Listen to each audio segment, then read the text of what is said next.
Okay, I think we're live and everyone hopefully can hear me. Welcome everyone to the Supporting Introverts and Extroverts Through Transition webinar. This is part of the Spark programme of events. So you'll have seen when you signed up, there are lots of different events going on at the moment, all virtually, hopefully face-to-face a bit sooner than we'd all hope. And my name is Hannah Johnson. I am the director and founder of Excel Business Psychology, and I'm going to be running the session today. I'm really excited to be here and to be talking about this topic. Personality types is something that I have been interested in and studying since I became a business psychologist 7 years ago. And I've done lots and lots of research, even in my own degrees and my dissertations and things like that. And I've also done a lot of kind of professional training around personality types. So there's lots for us to talk about today, lots for me to share with you. And I hope that you find it interesting and relevant. I've designed this more to look at if you're working with managing introverts and extroverts and what might you need to consider and to support even your colleagues. But it's also absolutely relevant if you are thinking about your own return back into the office and seeing people again, how might you consider some of these things to managing your own mental well-being and things like that. So yes, there's lots to think about and lots to talk about today. I also just wanted to mention that we're going to be circulating the slides afterwards as well. So don't worry about, trying to print screen every slide. We'll send those out afterwards. And this is also going to be recorded again. So if you have to drop off for any reason, then you'll be able to get the recording in the next few days. That'll go onto the Spark Programme's YouTube channel. And I also thought it'd be worth mentioning that I'm sure you'll have lots of things going through your head, questions, things that you want to know a little bit more about as we go through today. If you want to send me a message in the chat, I think you'll be able to choose whether it just goes directly to me or all the attendees. If you have a question that you think would be useful for everyone, then feel free to put that in the Q&A, and I should have some time to answer those at the end. But I'll also put my contact details on this. I've also put my contact details on the slides. So if you want to get in touch and know a little bit more about what we've discussed today, then I will be able to get back to you that way.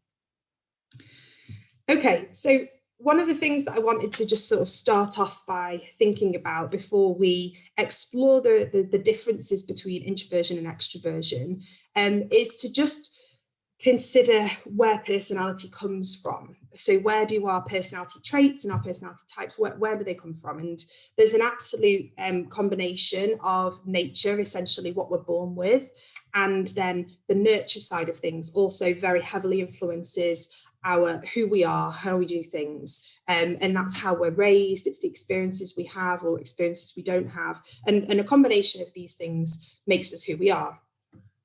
Now, when it comes to personality, we have the same type of concept. We have what we call innate behaviours, and these are the things that we're born with, and a large proportion of personality is innate. It's what we're born with. What we then have on top is the things that we learn along the way. And these are what we call our learned behaviours. So things that we pick up from other people, things that we notice, we could do differently, and we work on ourselves to develop those skills, ways of working, ways of communicating. And what can happen is over time, we end up thinking, oh, which is innate and which is learned, because it just comes so naturally to us and it's just a part of who we are and how we do things. But these two things are very different and they are separate. So it's important that when we're trying to understand our own personality type, we really want to go back to the innate part and the bit that we're born with, the things that is often in the personality world, what we call our shoes off type. Okay, so if you imagine that at the end of the day, you've got home, you've taken your shoes off, you might have put your, your comfy slippers on, you're not trying to impress anyone, you're not trying to adapt to an environment, you can just be yourself, who you are in your most comfortable way. And that version of you is the one that we want to think about most when we're trying to understand our personality. As I said, that what we call our kind of shoes off type. We have a natural way of doing things and a way that is most comfortable to us. And so if you can think about that as we're going through today, it'll be helpful for you in terms of understanding a little bit about your personality preferences, to go, okay, so I might do a bit of both, but which do I find more comfortable? And that's often the case when we think about extroversion and introversion. So I just wanted to mention that before we kind of dive in, because it is very relevant to understanding more about ourselves and having that self-awareness. Now, extroversion and introversion, they are concepts that we use in everyday language. In psychology, they have a different meaning to how we use them in everyday language. And in psychology, these terms actually come from a Swiss psychiatrist called Carl Jung. You may have come across him before. He's done a lot in terms of contribution to psychological research, or he did do a lot. And a lot of that's been taken into things that we talk about and use every day, such as extroversion and introversion. When Jung spoke about the two of these personality preferences, he didn't talk about them in the way that we perhaps use them today. He spoke about attitudes and the way that people direct their energy. And this is how I want you to think about extroversion and introversion today. So from a psychological perspective, rather than perhaps influenced by these stereotypes that we have of introverts and extroverts today. So the way he originally defined these two preferences and how other people then went on to develop these preferences, such as Catherine Briggs and Isabel Myers, who developed the MyersBriggs type indicator, the way they spoke about the two preferences, when they discussed extroversion, they were talking about energy directed externally to other people. And so in this definition, extroverts are people who are energized by others. They like to engage with the environment around them, if going to events, anything that involves other people. They tend to be more comfortable in group situations with a larger number of people.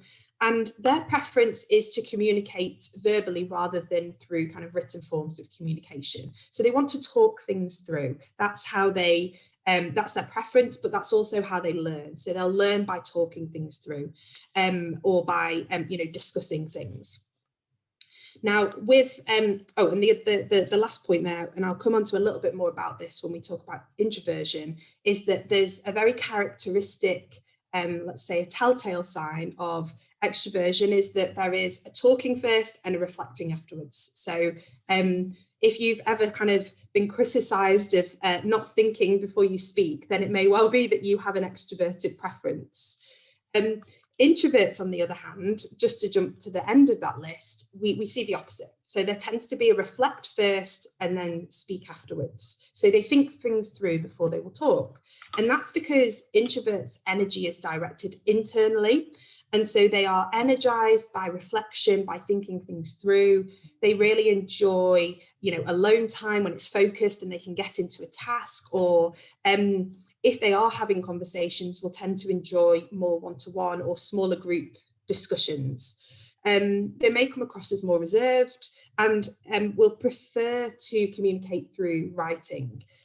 So, emails, texts, rather than picking up the phone or going to speak to someone if you're in the office and you go to chat to someone at their desk. So there is a real difference in terms of a preferred mode of communication between these two types. And introverts will learn differently to extroverts. So there is a mental exploration. It's thinking things through. How did I go about doing that? What have I learned? And it's all going on up here. And that mental exploration is how they learn and develop themselves. So there are these classic differences. This may be different to perhaps the way that we think about extroversion and introversion in everyday society. Some of the myths that we might come across are, people saying, oh, extroverts are really confident, and, introverts are the antisocial people. If they don't talk and they sit there quietly, or they're shy, that's another one that's really common. we think, oh, they must be an introvert. And that isn't the case. The notion that extroverts are the confident ones, well, you can absolutely have socially confident introverts. That's very common. We just don't know that it's that common because we immediately assume that those people are extroverts. And similarly, I've come across many antisocial extrovert. That is a thing. It would be, the person who would think, staying in a hotel overnight on their own, and they go and sit in the bar downstairs. They don't want to talk to anyone, but they're quite happy to just soak up the energy of that room and the people that are in it, because again, that energy is directed externally. They pick up the energy from other people. So those are myths. They're not true. And one of the other things we do hear a lot is, well, extroverts must be better at the social types of jobs because they like being around people. And so this is where we come to the difference between preference and ability. So preference, personality preference, is not about how good you are at something.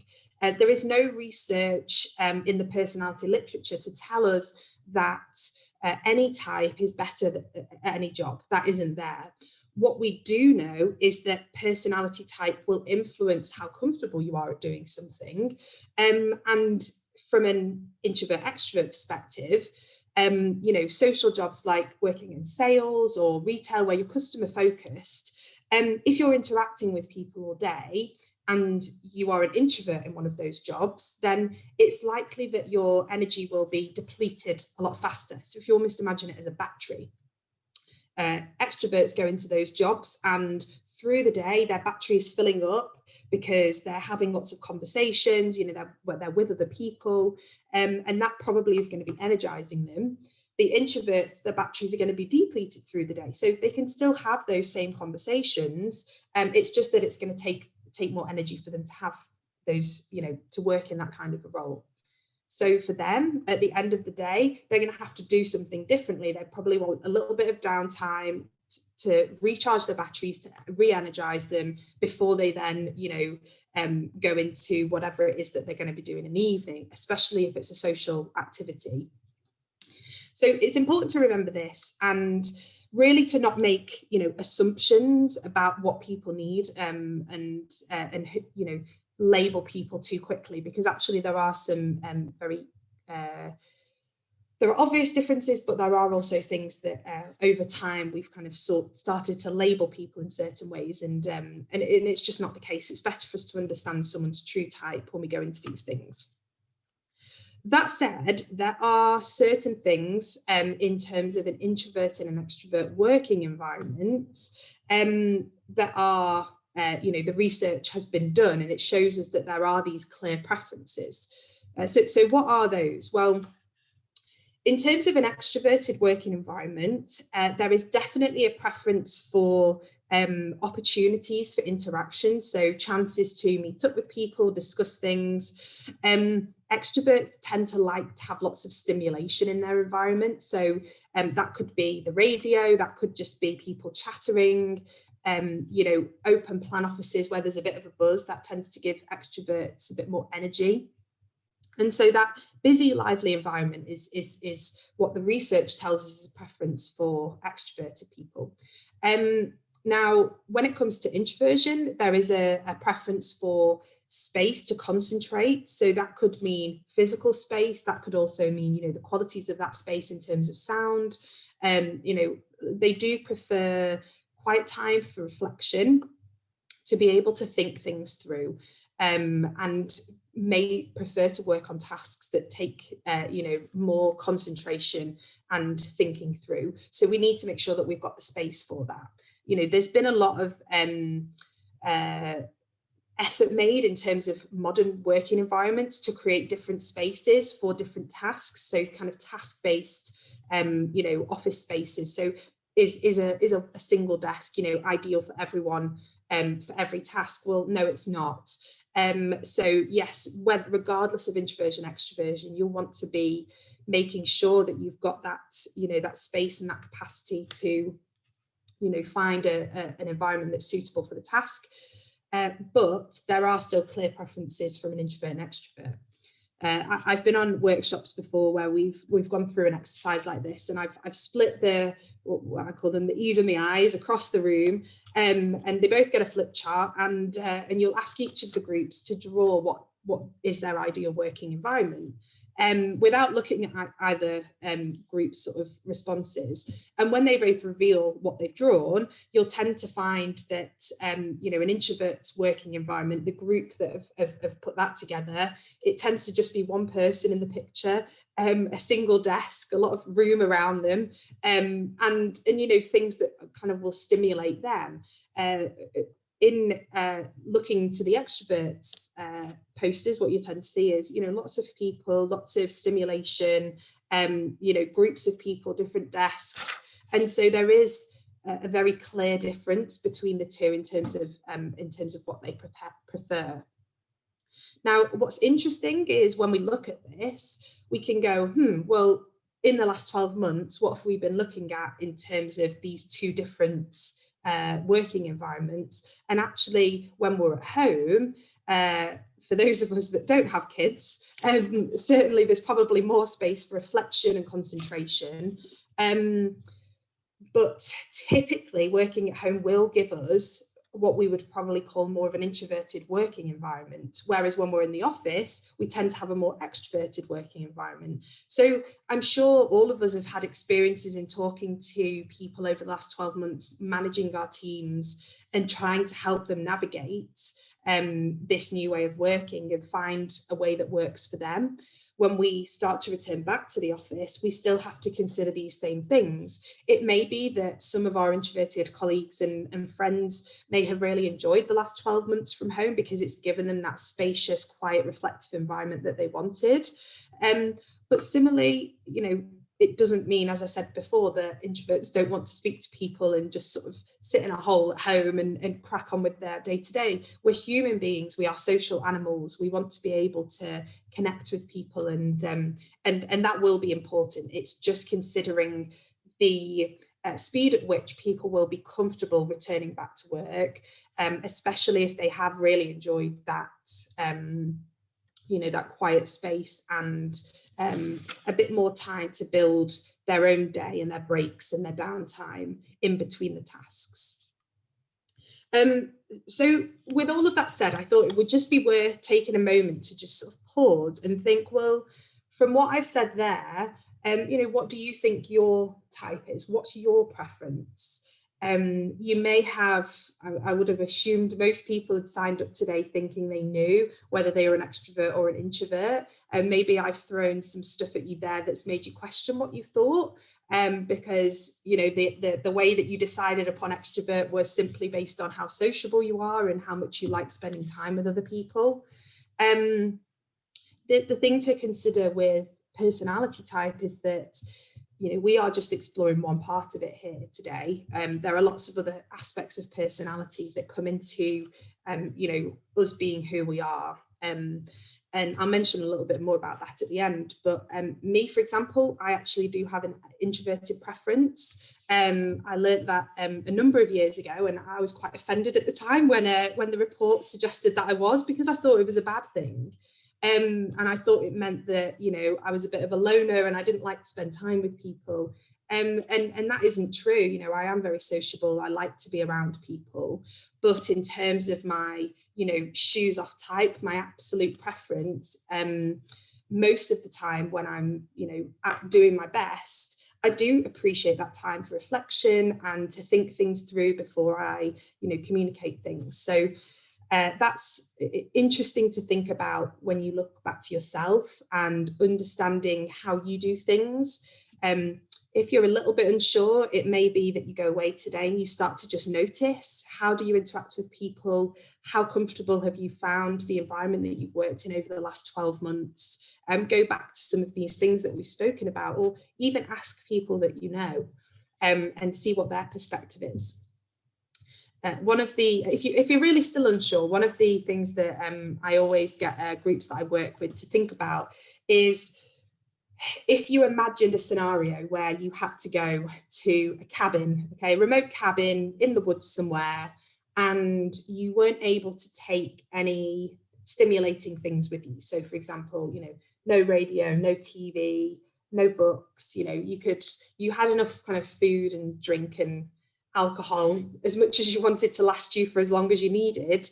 And I would ask people the question, well, how long do you think you could stay there for?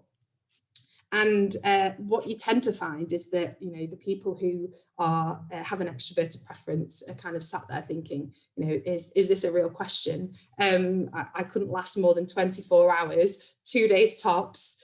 And the people with the introverted preference are sort of sitting there thinking, okay, how many weeks could I do that for? And so there is a very clear, difference in terms of the energy, in that situation. An extrovert's energy is going to be depleted very, very quickly. Whereas if you have an introverted preference, the thought of that, practicalities aside, but the thought of that, is a little bit more interesting, because you would be able to energize yourself in a different way, whether even without people around you, you're there, you're on your own, but you can still energize yourself and enjoy that time alone. Now, some of you may have questions. I can't see at the moment because I'm showing my screen if you have put any questions in the chat, but I will have a look afterwards, and hopefully answer for anyone who is still a little bit unsure about what their type might be. What I wanted to do now was explore a little bit around the kind of the current environment that we're in, and the situation of, over the last 12 months, a lot of things have changed. We're now then looking forward to another change in terms of a return to work, and doing that in a way that feels comfortable for everybody. So what types of things, do we need to consider? And there was actually a report commissioned by Aviva at the end of last year, and I wanted to share a little bit of the results of that with you, because they called this the Age of Ambiguity Report, which is an apt title. And what they were sort of interested in looking at were lots of different things around people in the workplace, and how have people been dealing with things? What do people need? What are they concerned about? What thoughts are they having about the world that we're working in at the moment? One of the areas that they did actually look at was extroverts and introverts, and the percentages I've put up on the screen there were in response to the question, are you concerned your workplace won't be enjoyable in the future? And what we can see there is that we have more introverts concerned, so to the left on the purple circle, more introverts concerned about the enjoyability of their workplace over the extroverts. They also asked questions about being concerned of job security. We found that 32% of introverts were more concerned about that versus 25% of extroverts.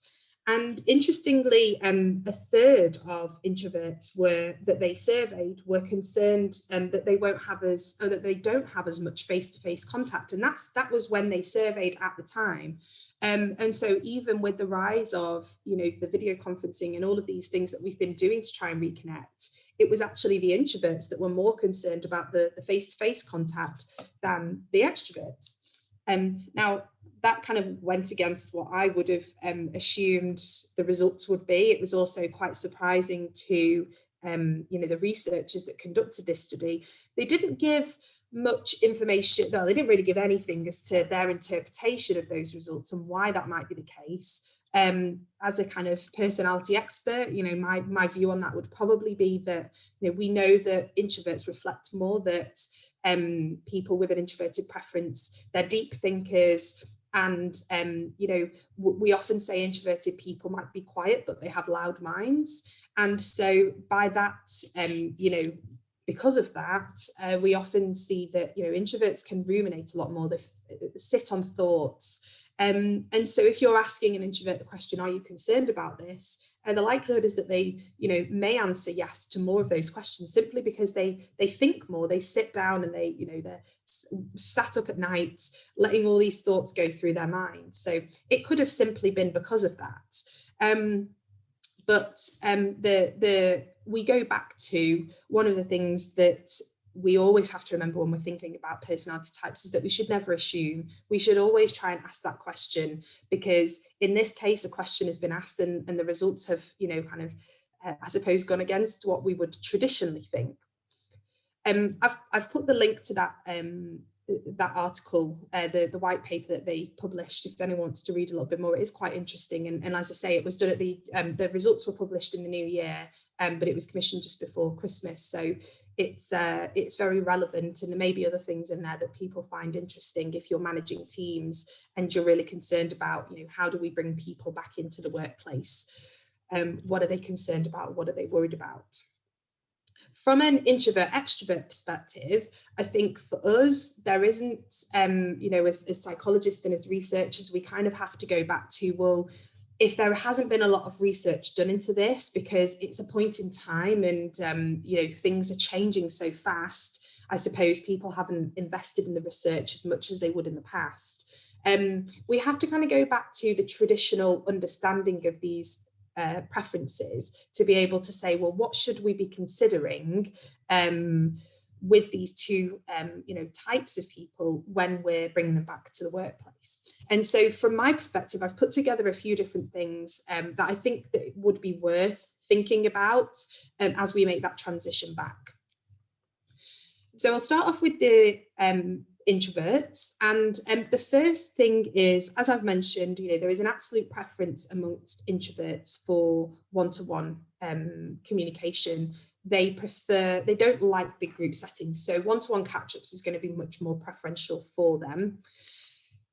And I also think it's really worth thinking about how you help people with an introverted preference manage their day. Now, when we've been working in lockdown, we've been working from home, we've had to, find a way to sort of manage our days in a way that works for us. And that can actually have been really helpful for a lot of people, whether you are introverted or extroverted. What we've seen a lot of is, well, you don't have to physically walk to a meeting, so you can just go from a 10 till 11 and 11 till 12, or 12 till 1, 1 till 2, oh, I've caught lunch, where do I have lunch in that back-to-back day? But actually, the chance to be able to catch a breath, to just have a little, even if it's just 5 minutes downtime between meetings, that hasn't always been possible in this way that we've worked. There also may be a temptation that we go back to the same type of scheduling when we go back into the office, and it continues to be back to back. Now, that type of diary management isn't helpful for people with an introverted preference. And I recognise that I am talking more in kind of office-based roles in this sense. There's going to be a limit to how we can help people to manage their day if they're not in that kind of a role. But this can also include things like breaks. So again, if we've had the opportunity to work from home, then we've probably been able to decide when we take breaks. I know from speaking to my clients, people have been able to take more shorter breaks and not necessarily just stick to that one long hour for lunch in the middle of the day.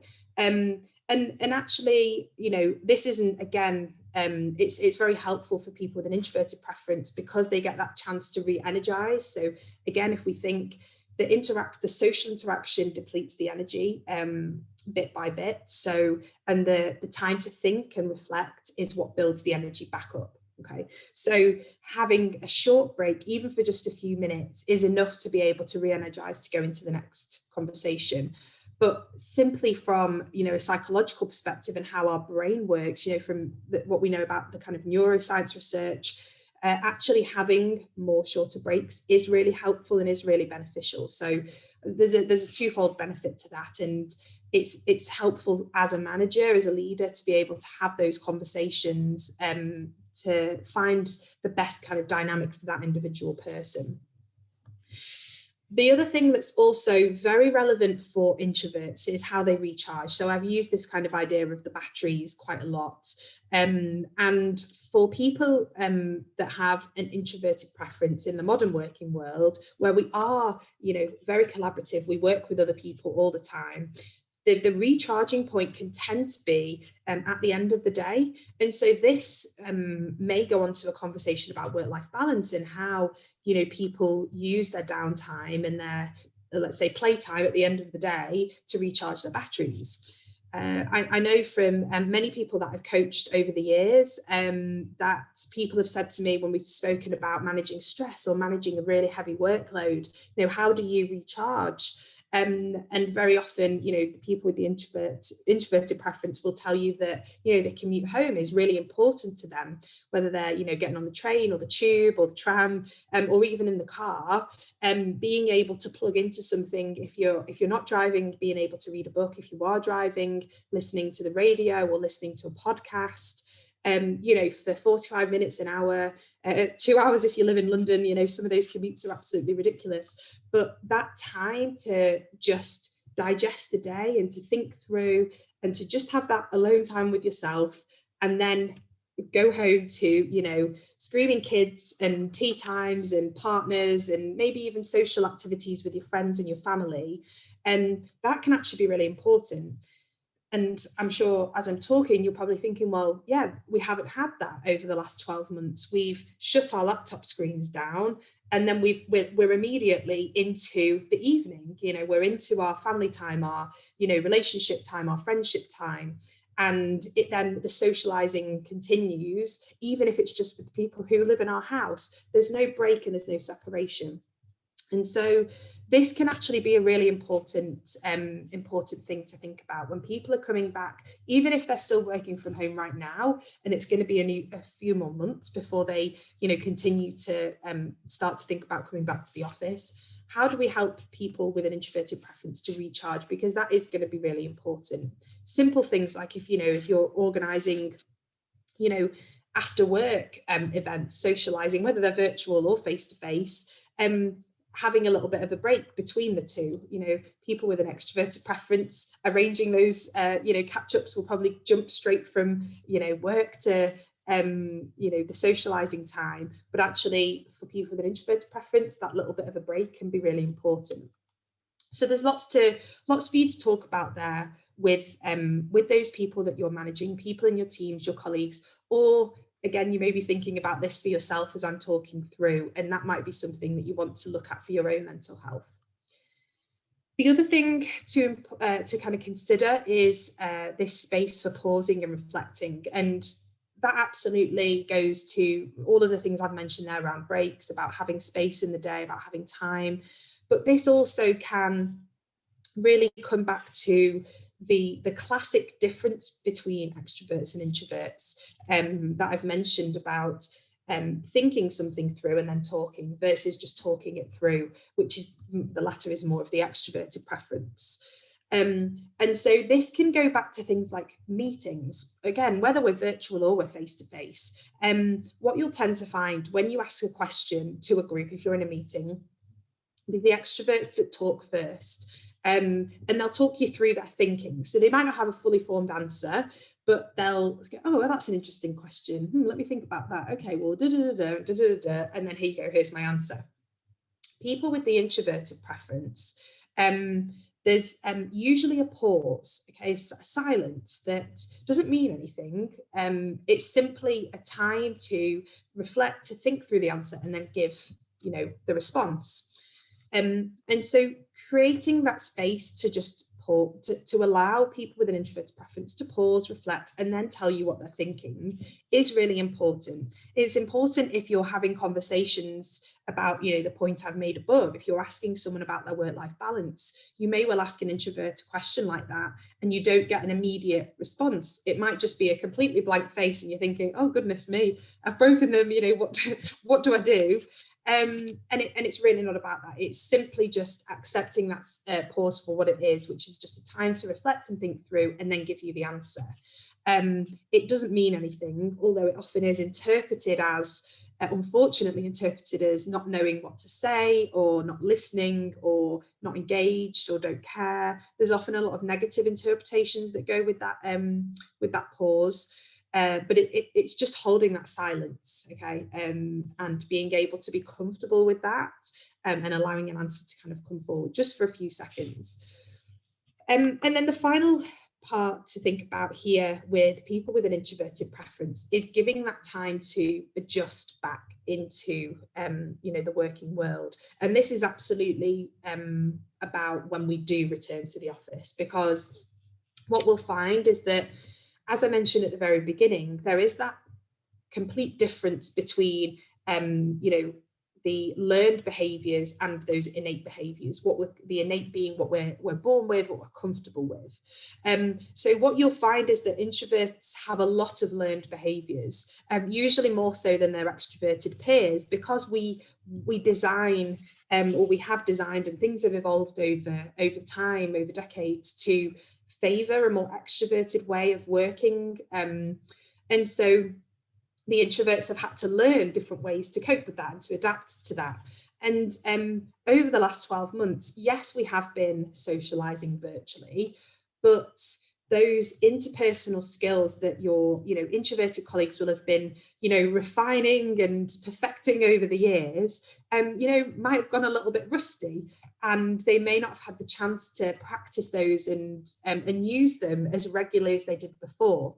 And so because of that, what we want to make sure is that we give where extroverts may be quite quick to just jump straight back into it, our introverted colleagues will probably take a little bit more time to adjust back to that, to start using those skills again and get used to being around people. And okay, how did I communicate properly with those types of people, and how do I do this, and how do I manage myself in meetings? So give that time and that space. No one's going to jump straight back into it exactly as they were before. Now, on the other hand, we then have the extroverts, and we're thinking about what considerations do we need to make for them when we're transitioning back into the workplace. Now, in kind of the opposite way to our introverted friends, is we want to be thinking about more social, bigger groups, team catch-ups and meetings, rather than one-to-ones. It's certainly not to say that either type can't do one or the other, but in terms of preference, we would usually say that the extroverts, they're energized by those group catch-ups and meetings, and they'll be comfortable with them. So there's no need to necessarily schedule lots of different one-to-ones to catch up with people and check in, but actually just work together as a group, and that will be absolutely fine.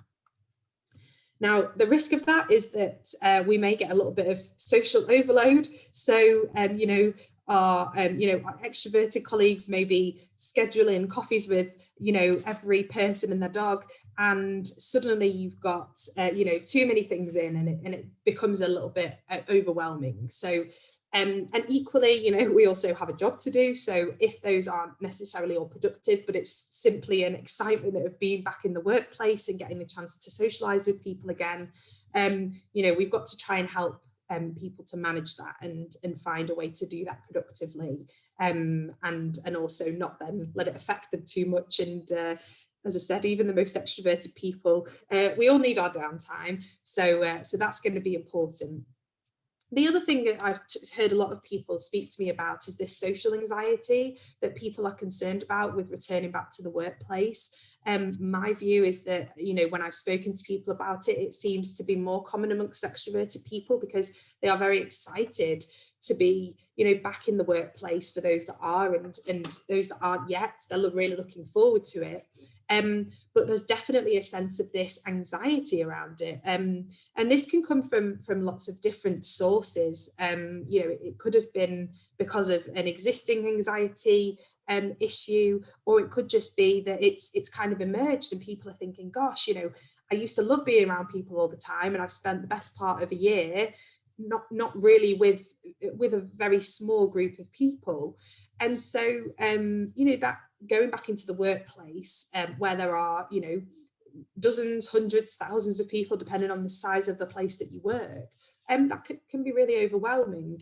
And so that kind of excitement to get back, but also the sense of, will I be a little bit rusty with my skills? Will I be able to, build relationships in the way that I did before? Have good conversations with the people that I work with. So really being supportive with that, I think, is going to be important. Having conversations about it. If you have people in your team who aren't back in the workplace yet, then maybe having that discussion before they do come in. How are they feeling about it? And what support might they need? And the final part that I wanted to pop down for this was around not assuming anything. Okay, so we do have perceptions. We probably, as I said before, you've probably had a perception coming into this around whether you're an extrovert or an introvert, and maybe it's kind of changed your view on that, and hopefully it can make you think about, well, what assumptions did I have about people in my team and what they needed or what they didn't need? My advice would to always be to ask the question. Go into this with a degree of curiosity. I would say put your curious hat on and really ask questions, and with a curiosity and with a purpose of just understanding more about the people that you work with, whether they are people that you manage, whether they're just people you work alongside, and trying to understand people a little bit better. And that does apply whether we're talking about people with an extroverted preference or an introverted preference. You know, what are those important things that you know, we might have assumed that weren't quite correct. So we want to sort of manage that a little bit. Now, one of the things that I always share when I talk about personality is a book that I love that's called "I'm Not Crazy, I'm Just Not You." And that's actually a quote from Catherine Briggs, who was one of the founders of the MBTI MyersBriggs type indicator tool. And it kind of relates to what I was just talking about there, with this kind of obsession that we have with interpreting people's behavior in a certain way and making it mean something about them. And we often interpret difference as bad or wrong. And it's not, it is literally just a difference. And so this is a really interesting book that talks about the different areas of personality type and areas of different personality preference. Not just the extrovert and introvert that I've spoken about today, but there are 3 other preference pairs that this covers as well, that are talked about in the MBTI. And those are also really interesting things that we want to be able to consider when we're going back into the workplace. So I highly recommend that book. If you don't buy it and you don't read it, even just remembering that phrase and that quote, I think it's really nice that you know, we're not making difference mean anything. It's simply different.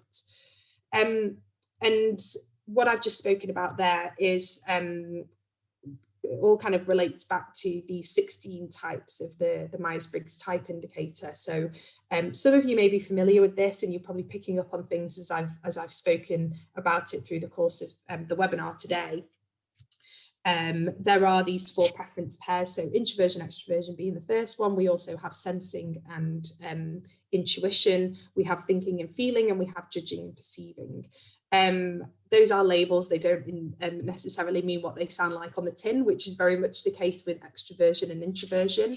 And so we can look at these personality types. I've just taken a selection of 4 here, to really dive into more detailed areas of personality and understand how these preferences interact with one another. So within this system of personality assessment, we actually have 8 different introverted types and 8 different extroverted types. So those, it makes sense to us as to why we can go, oh, you're an introvert, oh, I'm an introvert. Why are we so different? And that's because we have all of these other personality elements that play into who we are and how we, you know, operate at work, how we manage our time, how we organize our lives, how we think through things and make decisions. All of those things are looked at within this this system of personality.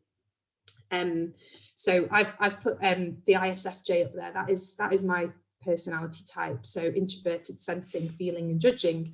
And the ISFJ is a very classic personality type that is misinterpreted as extroverted, because that feeling preference is all about wanting to help others, caring about other people, wanting to understand them.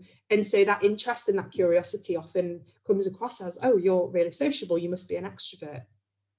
And similarly, we can have, ESTJ is my husband's ESTJ, and he, I would definitely say a bit of an antisocial extrovert. But he, again, there are different ways that we express these parts of our personality. And it's really important that we don't just always take things as face value as what we see, but how we can have more conversations and understand more about people's working styles and what's important to them, what that makes them feel comfortable or uncomfortable, and work with them in the way that we, in a way that's best. So yeah, if you're interested in learning any more about these particular personality preferences, then let me know, and I've put my contact details on here. So I'm more than happy to kind of talk to anyone in more detail, or if you're interested in doing, the full assessment of all those different personality preferences, then do get in touch. So yeah, I would just like to say thank you very much for listening, and I'll just have a look and see if we've got any questions, or if you do have any questions, then you can pop them into the Q&A now. And I will hopefully be able to answer them. So thank you all very much. I'm just going to take this off, share, and then see if we do have any.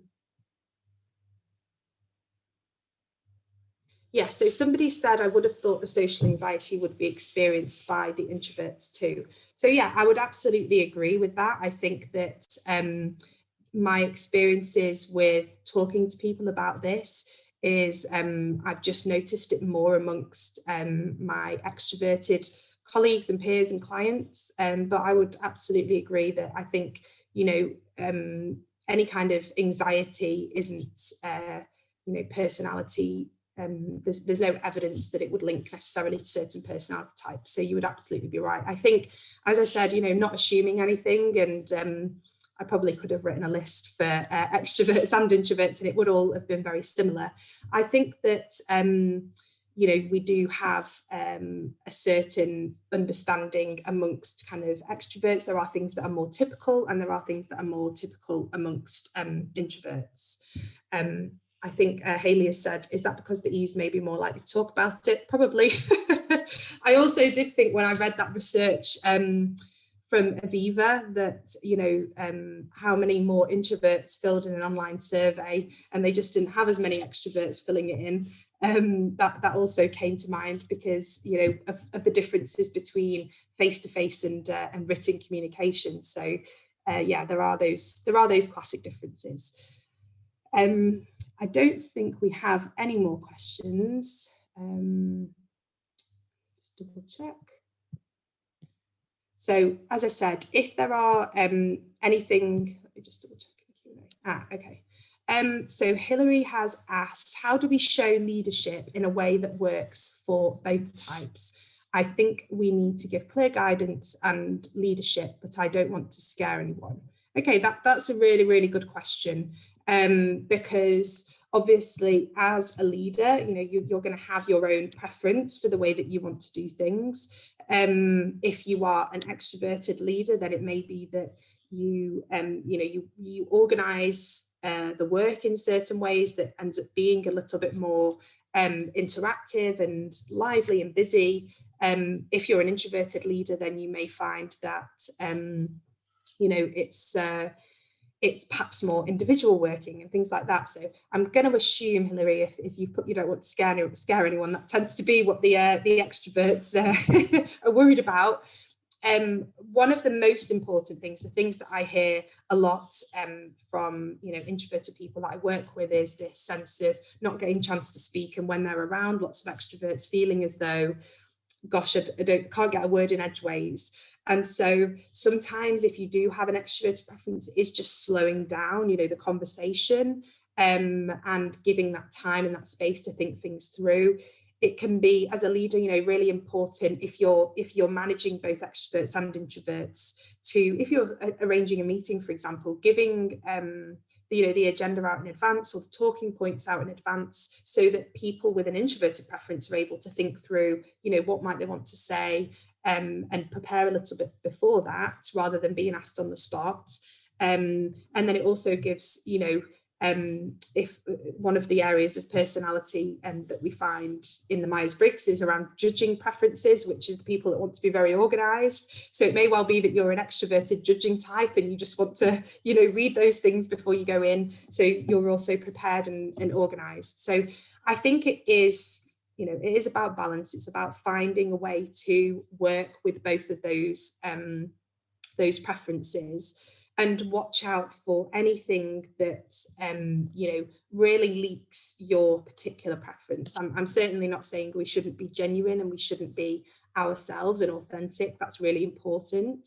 But you know, sometimes our type leaks into our decision making and the way that we organize things, and it all becomes very extroverted, rather than considering, you know, the introverted preference, or vice versa. It becomes very introvert oriented rather than you know, accommodating for our extroverted colleagues. So it is about finding balance. I was on a webinar a few weeks ago, and someone was speaking about a kind of a social mechanism that they've put in place for people to keep, you know, the conversations going over lockdown, and it was something of, you know, there was an automatic name generator and everyone's name went into it, and two names are pulled out, and whoever's two names, you know, they had to have a catch up and sit down so they could get to know one another better. And it really made me chuckle, because I just thought I can absolutely guarantee that it's probably someone with an extroverted preference that's come up with that idea, because it couldn't sound more extroverted if they tried. But that said, you know, it seemed to be working well for them, and getting a mix of people to catch up. So yeah, I think watch out for that leaking into your leadership, and trying to be as accommodating of both types as possible. One of the best things that you can do is just read more about the opposite preference. So if you're an extrovert, read more about introversion. If you're an introvert, read more about extroversion. The more that you read, the less likely it is that you're going to make negative assumptions or perceive behavior of the opposing type negatively. You'll see it as, oh, okay, it is just different. It doesn't mean anything. It's not someone doing something intentionally annoying other people or trying to frustrate me or trying to wind me up. Even though it can sometimes feel like that, it isn't that. And so, yeah, just reading more about the opposite type and educating yourself will absolutely help you to lead those people better. So hopefully I've answered the question there for you, Hilary. There aren't any other questions. So I will leave it there. Thank you all so much for joining. Like I say, if you do have anything else that you want to speak to me about, then I will just share my screen again and leave my contact details up so you can note them down. But thank you all very much for listening, and yeah, take care and enjoy the rest of your day.